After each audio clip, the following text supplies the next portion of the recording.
Hello friends, welcome to Yas Recipes.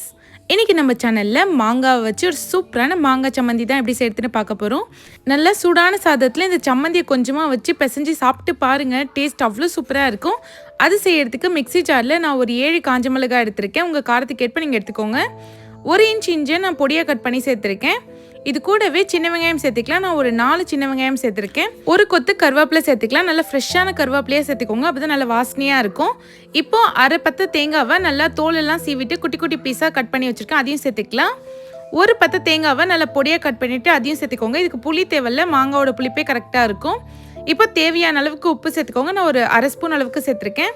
கொஞ்சமாக தேங்காய் எண்ணெய் சேர்த்துக்கோங்க. ஒரு 2 டேபிள் ஸ்பூன் அளவுக்கு. இப்போ இதை தண்ணி எதுவும் சேர்க்காம அரைச்சி எடுத்துக்கலாம்.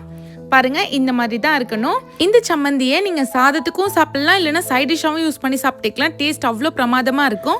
மேலே கொஞ்சமா தேங்காய் எண்ணெய் ஊற்றி பிசைஞ்சு சாப்பிட்டு பாருங்க. டேஸ்ட் ஆஹா அப்படி இருக்கும். இதை நீங்களும் கண்டிப்பா உங்க வீட்டில் ட்ரை பண்ணி பாருங்க. இந்த மாதிரி இன்ட்ரெஸ்டிங் ரெசிபிஸ் பார்க்க மறக்காம யாஸ் ரெசிபிஸ் சேனலை சப்ஸ்கிரைப் பண்ணிடுங்க. தேங்க்ஸ் ஃபார் வாட்சிங்.